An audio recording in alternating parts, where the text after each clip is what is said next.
제겐 결혼한 지 3년이 된 아내가 있습니다. 20살 풋풋한 대학교 시절 제게 눈에 띄는 한 여자가 있었습니다. 얼굴은 당연히 제 눈엔 가장 예뻤을 뿐더러 뭔가 남들과는 달리 털털한 여자였죠. 화끈한 성격으로 리더십이 있었고 평소에는 남을 배려를 잘하는 그런 성격이었습니다. 그래서 저는 그런 모습에 반해서 고백을 했고 저희는 연애를 시작하게 되었죠. 보통 조신한 느낌이 전혀 없는 와이프 성격이어서 고백을 했음에도 걱정이 됐습니다. 서로의 자존심이 부딪혀서 싸움이 잦지 않을까 생각했죠. 하지만 오히려 우리 둘의 성격은 정반대이다 보니 서로 이해를 잘해주려고 노력했었습니다. 그러다 보니 아내와 저는 7년이라는 오랜 시간 동안 교제를 해왔는데 크게 싸운 적이 5손가락 안에 꼽을 정도로 싸운 적이 별로 없었습니다. 그리고 만난 지 1년도 채 안 됐을 때 저는 군대로 가게 되었는데 그렇게 짧게 만났음에도 제 아내는 2년이라는 긴 시간 동안 한결같았습니다. 사실 저는 제가 군대에 가게 되면 대부분의 여자들이 그러듯 제 아내도 다른 남자를 만나지 않을까 생각했습니다. 왜냐하면 제 아내는 남자들 사이에서 항상 인기가 많았기 때문이죠. 하지만 그렇게 인기가 많았음에도 단 한 번도 다른 남자에게 한눈도 팔지 않았습니다. 저는 그런 모습에 또다시 반했고 그때 다짐을 했죠. 이 사람과는 평생을 함께하고 싶다. 빨리 자리를 잡아서 꼭 결혼을 해야겠다라고요. 그렇게 저는 무사히 군대를 전역하고 나서 하루라도 빨리 제 아내와 함께 지내고 싶어서 열심히 살았습니다. 그래서 대학교를 다니면서도 항상 전액 장학금을 받고서 졸업을 했고 안정된 직장에 취직한 뒤에 제 아내와 백년가약을 맺었습니다. 평생을 함께하고 싶었던 제 아내와 결혼을 하고 3년 동안은 누구보다도 행복하고 재미있는 결혼 생활을 이어갔습니다. 근데 갑자기 청천벽력 같은 비보가 전해졌습니다. 장인어른께서 교통사고로 인해 갑자기 세상을 떠나게 되셨다고 연락이 왔습니다. 정말 말로 할 수 없을 만큼 충격적이었죠. 항상 인꼬부고 같았던 장인어른과 장모님은 저에게 존경의 대상이셨습니다. 장인어른은 건망증이 심한 장모님이 세상을 떠날 때까지 평생 책임지실 거란 말씀을 입에 달고 사셨죠. 건강하게 살아야 한다며 등산도 꾸준히 하시고 식단 관리까지 할 정도로 자기 관리가 철저하셨습니다. 그리고 장인어른은 제게도 아들처럼 대해주셨어요. 삶에 대한 얘기도 해주시고 부부간의 생활을 어떻게 해야 하는지 많은 조언을 해주셨죠. 그런데 그런 훌륭하신 분이 뺑소니를 당해서 세상을 떠나다니 정말 너무 많이 슬펐습니다. 그렇게 장인어른을 떠나보낸 저희 부부는 얘기를 나누었습니다. 외동딸인 제 아내는 장모님께서 혼자 계시는 게 걱정된다고 하고 마음이 추스러질 때까지 저희와 같이 지내는 게 어떻겠냐고 물어봤습니다. 저는 평상시에 저를 아들처럼 잘 챙겨주신 장모님이셨기에 흔쾌히 그러자고 했습니다. 그렇게 장모님과 저희는 함께 지내게 되었습니다. 장모님은 제게 항상 고맙다며 맛있는 음식들을 만들어 주셨습니다. 평소 잠이 많은 아내 때문에 아침을 못 먹고 출근을 했었지만 장모님 덕분에 아침을 거르는 일이 없어지게 되었죠. 장모님은 하루 종일 일을 하려면 아침밥이 가장 중요하다고 강조하셨습니다. 그렇게 현명하시고 사위를 아들처럼 잘 대해주시던 장모님이셨는데 또다시 저희 부부에게는 참담한 일이 생겼습니다. 평온하게 잘 지내고 있던 저희에게 들려온 충격적인 소식은 장모님의 건망증이 점점 심해지면서부터입니다. 어느 날 제게 파출소에서 연락이 왔습니다. 그 댁의 장모님께서 지금 길을 잃어버리셔서 파출소에 와 계시다고요. 아내에게 전화했는데 받지 않아서 제게 전화를 걸었다고 하더라고요. 저는 깜짝 놀래서 그 길로 회사에서 조퇴를 하고 파출소로 달려갔죠. 자초지종을 들어보니 장모님은 마트에 장을 보러 가셨고 집으로 돌아오려고 하는데 갑자기 길이 생각이 나지 않았다고 하셨습니다. 저는 바로 병원으로 장모님을 모셨고 아내에게 연락해서 병원으로 오라고 했습니다. 병원에 도착한 아내와 저는 검사 결과를 듣게 되었습니다. 의사 선생님은 장모님께서 치매가 발병하셨다고 했고, 저희는 정말 또다시 큰 충격을 받게 되었습니다. 그날 이후로 장모님의 병세는 급속도로 악화가 되더라고요. 평소처럼 거실에 TV를 보고 있는데 장모님께서 저를 사위라고 부르는 게 아니라 대뜸 남편이라고 부르더라고요. 처음에는 치매 증상이 오래 지속된 게 아니셔서 장모님은 말 실수를 했다면서 되게 미안하다고 몇 번을 사과했지만 저는 오히려 그런 장모님의 모습이 슬프고 안쓰럽더라고요. 그래서 저는 장모님께 괜찮다고 걱정하지 말라고 말씀드렸고, 앞으로 치매 증상이 더 심해지면 어쩌면 좋을지 아내와 상의를 하곤 했습니다. 그러다 어느 날 아내는 동창회 모임을 가게 되어서 저녁에 장모님과 제가 단둘이 있어야 할 때가 있었습니다. 그렇게 장모님과 사이좋게 소파에 앉아서 TV를 보고 있는데 갑자기 치매 증상이 찾아왔던 장모님은 저에게 또다시 여보라고 부르더라고요. 그러더니 갑자기 제게 뽀뽀를 하려고 하더라고요. 예전에는 치매 증상이 와서 저한테 여보라고 부르면 제가 돌아가신 장인 어른인 척하면서 맞춰드리기는 했지만 장모님이 저한테 뽀뽀까지 하려고 하니까 도저히 어찌할 바를 모르겠더라고요. 그래서 저는 그런 장모님에게 아무렇지 않은 척하면서 뽀뽀하는 장모님을 막으려고 최대한 애를 썼지만 힘이 워낙 좋으셔서 피하기가 참 힘들더라고요. 평상시에 아무리 아름다운 외모를 가진 장모님이었다고 해도 존경하는 장모님이고 제 아내의 어머니인데 그런 분이 저보고 여보라고 부르면서 뽀뽀를 하려고 하니 정말 부담스럽고 너무 당황스러웠습니다. 다행히 그때 때마침 제 아내가 집으로 돌아왔고 당황해 하고 있는 저를 보면서 뛰어 들어오더라고요.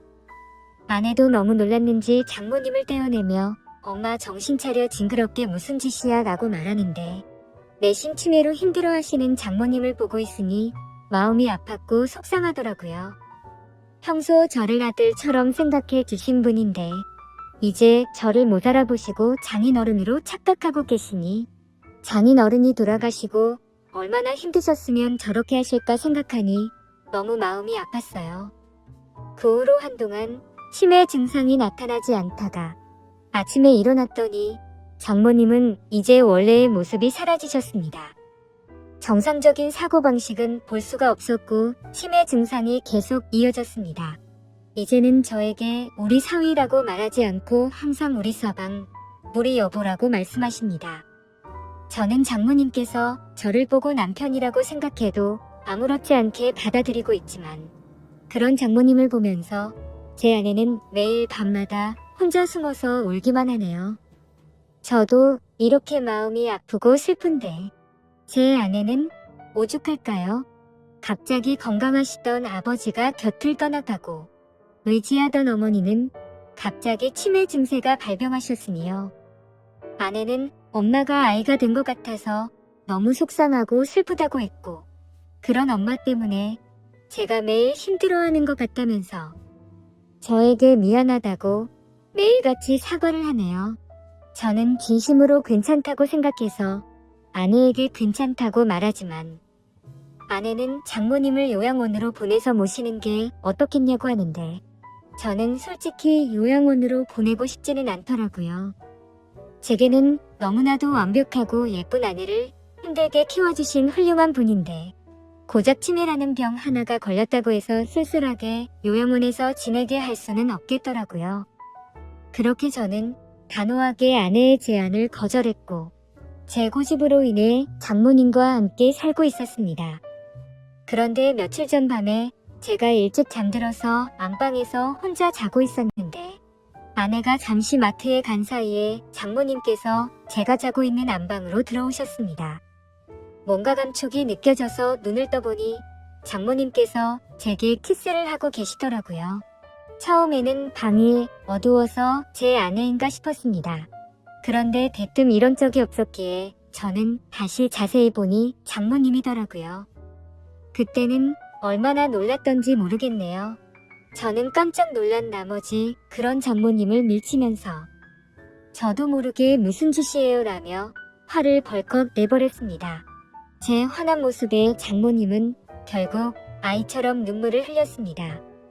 아내는 마트를 다녀오고 나서 장모님이 우는 모습을 보면서 놀라더군요.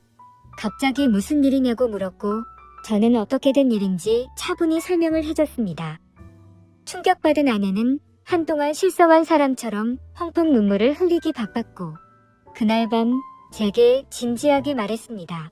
이러다간 일이 더 커질 것 같다며 제발 요양원에서 모시자고 애원을 했습니다.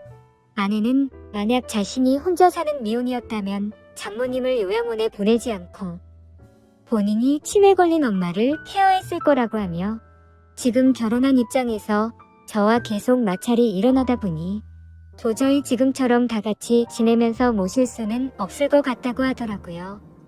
저는 아내가 어떤 마음으로 그렇게 애원하는지 알았죠. 그래서 저는 도저히 고집을 부릴 수 없어서 아내의 뜻에 따르기로 결정했습니다. 사실 저 또한 고민은 많았습니다. 아내에게 조차 말하지 못한 사실이 있었죠. 아내가 없을 때마다 장모님은 저에게 몰래 다가오셔서 한마디씩 하셨습니다. 우리 딸 혼자라 외로울 텐데 아이 한 명 더 가지는 거 어때라고 물으셨고 제가 방심한 사이에 엉덩이를 만지기도 하고 갑자기 스킨십을 하셔서 놀랄 때가 한두 번이 아니었죠. 아무쪼록 아내와 저는 어쩔 수 없이 장모님을 요양원으로 모시기로 했고 기왕이면 일반적인 작은 요양원이 아니라 시설도 좋고 여러 가지 좋은 조건을 골고루 가지고 있는 큰 요양원을 알아보고 있었습니다.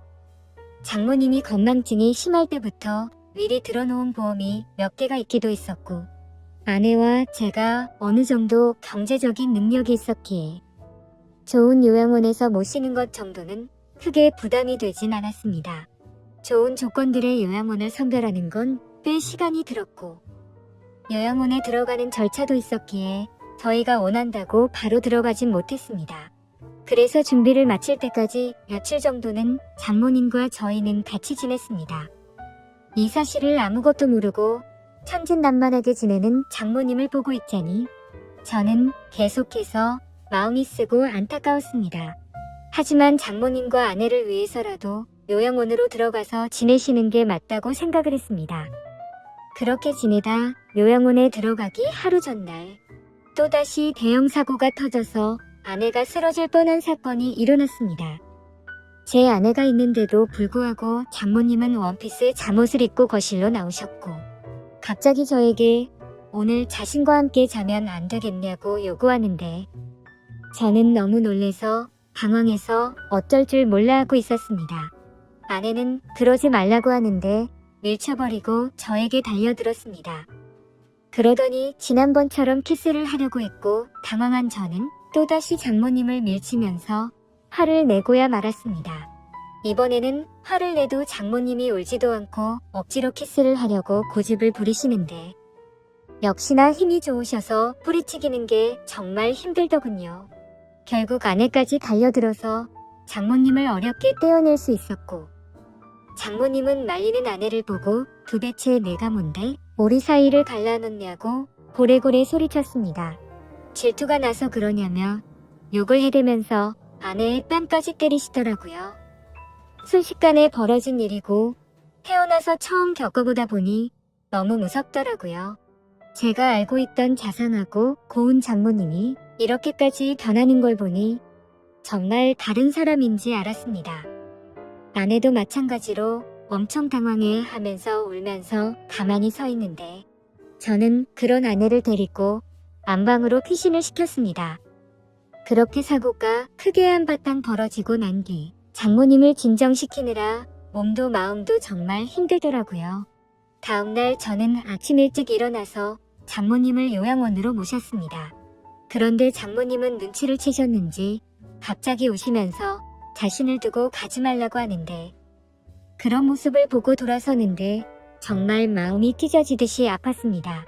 지금도 일주일에 한두 번은 장모님 보고 싶어서 찾아뵙는데 아직도 저를 보고 남편이라고 부르며 왜 자신을 두고 갔냐는 식으로 말하더군요. 면회를 가고 집에 가려고 하면 제발 나 좀 데리고 가달라고 울고불고 난리가 납니다.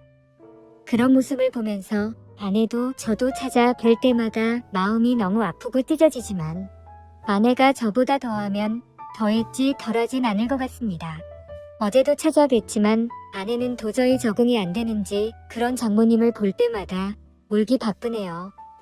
장인어른이 돌아가신 지 마음이 추스러지지도 않았는데 얼마 지나지도 않아서 장모님이 바로 치매가 걸리셔서 아내 입장에서는 심적으로 정말 많이 지쳐있을 것 같습니다. 이러한 사정을 잘 알고 계신 제 어머니도 어떻게 이런 일이 벌어질 수 있냐며 연락을 드릴 때마다 제 아내를 잘 위로해주라고 항상 말씀하시네요. 참 맞는 말 같습니다. 어떻게 이런 안 좋은 일들이 한순간에 벌어질 수 있을까요? 저도 마음이 이런데 제 아내는 외동딸이라 같이 슬퍼할 형제 자매도 없어서 안쓰럽습니다. 생전에 장인어른과 장모님은 항상 금술이 좋기로 유명했다고 합니다. 동네에서 모르는 사람들이 하나도 없었고 부부의 금술이 너무 좋으면 아이가 잘 안 생긴다는 미신에 걸린 듯 장인어른 장모님은 결혼한 지 거의 6년 만에 정말 어렵게 제 아내를 가졌었다고 합니다. 심지어 지금은 아내가 튼튼하고 건강해서 아무렇지 않아 보이지만 태어났을 당시에는 건강이 좋지 않아서 엄청 걱정을 많이 했다고 하더라고요. 그렇게 어렵게 건강을 회복시키느라 고생을 하셨고 애지중지 키운 소중한 딸이었기에 평소에 제 아내와 장모님은 너무나도 사이가 각별했습니다. 그렇게 인생에서 가장 소중한 어머니가 치매에 걸리게 되니 딸의 입장인 아내는 당연히 힘들 수밖에 없다고 생각이 듭니다. 제게 직접적으로 말로 표현하진 않지만 옆에서 지켜보고 있으면 웃음도 사라졌고 넋이 나간 사람처럼 멍하니 있을 때가 많아졌습니다. 저는 사위일 뿐인데도 이 글을 적으면서 장인어른 생각과 장모님의 생각에 눈물이 나네요. 정말 누구보다 정정하셨었고 항상 웃음 넘치고 화목하기만 했던 부부셨는데 이런 현실이 일어났다는 게 믿어지지가 않습니다. 아무쪼록 장모님께서 아무리 난감하고 감당하기 힘든 일로 저를 당황스럽게 하셨지만 저를 아들로 생각해주시고 잘해주신 모습들이 제 어머니 같았습니다. 그래서 앞으로도 자주 장모님을 찾아뵐 생각이고 제 친어머니를 모시듯 잘 보살펴 드리려고 합니다. 그리고 제 아내를 예쁘고 멋진 사람으로 키워주신 은혜에도 정말 감사드리고 있고요.